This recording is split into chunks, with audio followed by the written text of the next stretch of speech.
ನಮಸ್ಕಾರ, ಶಿವವೇಗ ನ್ಯೂಸ್ನ ವಿಶೇಷ ಕಾರ್ಯಕ್ರಮಕ್ಕೆ ಸ್ವಾಗತ. ನಾನು ಶ್ರೀನಿವಾಸ್ ವೈದ್ಯ.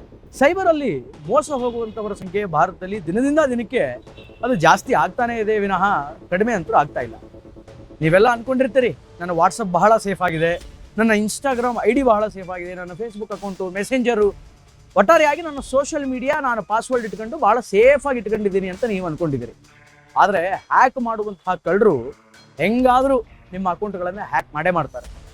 ಅಲ್ರಿ, ನಮ್ಮ ಭಾರತ ದೇಶದಲ್ಲಿ ದೊಡ್ಡ ದೊಡ್ಡ ಶ್ರೀಮಂತರ, ಉದ್ಯಮಿಗಳ, ಸೆಲೆಬ್ರಿಟಿಗಳ ಸೋಷಿಯಲ್ ಮೀಡಿಯಾ ಅಕೌಂಟ್ಗಳೇ ಹ್ಯಾಕ್ ಆಗ್ತಾ ಇದೆ ಅಂತಂದರೆ ಇನ್ನು ಅತ್ಯಂತ ಸರ್ವೇ ಸಾಮಾನ್ಯರಾದಂತಹ ನಮ್ಮ ಪರಿಸ್ಥಿತಿ ಏನು, ನಮ್ಮ ಸೋಷಿಯಲ್ ಮೀಡಿಯಾಗಳ ಅಕೌಂಟ್ಗಳ ಪರಿಸ್ಥಿತಿ ಏನು ಅಂತ.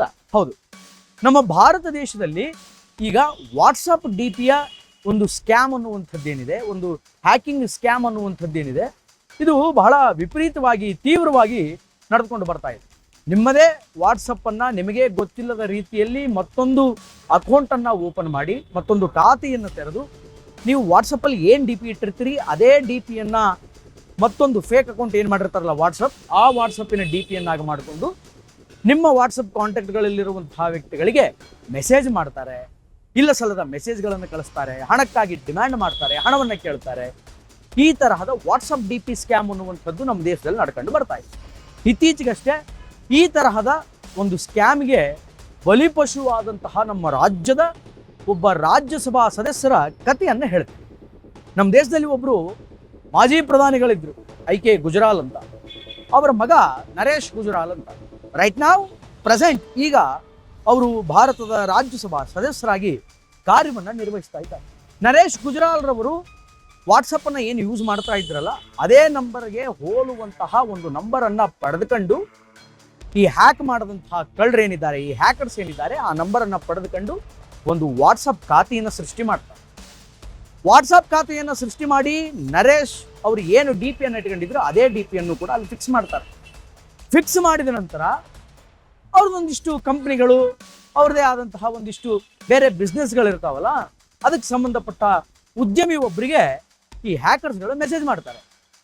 ಏನು ಅಂತ, ನನಗೆ ಇಮಿಡಿಯೇಟ್ ಆಗಿ 7,80,00,000 ಹಣ ಬೇಕಾಗಿದೆ, ಪ್ಲೀಸ್ ಡೂ ಟ್ರಾನ್ಸ್ಫರ್ ಅನ್ನುವಂತಹ ಮೆಸೇಜನ್ನು ಮಾಡ್ತಾರೆ.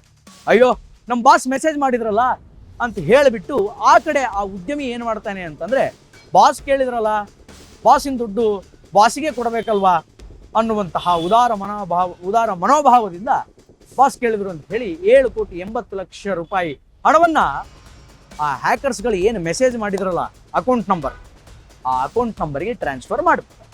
RTGS ಮೂಲಕ ಹತ್ರ 4 ಇನ್ಸ್ಟಾಲ್ಮೆಂಟ್ಗಳಲ್ಲಿ 7,80,00,000 ಹಣವನ್ನು ಆ ಉದ್ಯಮಿ ಏನು ಮಾಡ್ತಾನೆ ಅಂತಂದರೆ ಟ್ರಾನ್ಸ್ಫರ್ ಮಾಡ್ತಾನೆ. ಆದರೆ ಆ ದುಡ್ಡು ನಿಜವಾಗ್ಲೂ ಆ ಮಾಲೀಕನ ಖಾತೆಗೆ ಹೋಗಿರಲ್ಲ, ಅಂದರೆ ನರೇಶ್ ಗುಜರಾಲ್ ರವರ ಖಾತೆಗೆ ಹೋಗಿರಲ್ಲ, ಅದು ಹ್ಯಾಕರ್ಸ್ಗಳ ಖಾತೆಗೆ ಹೋಗಿರುತ್ತೆ.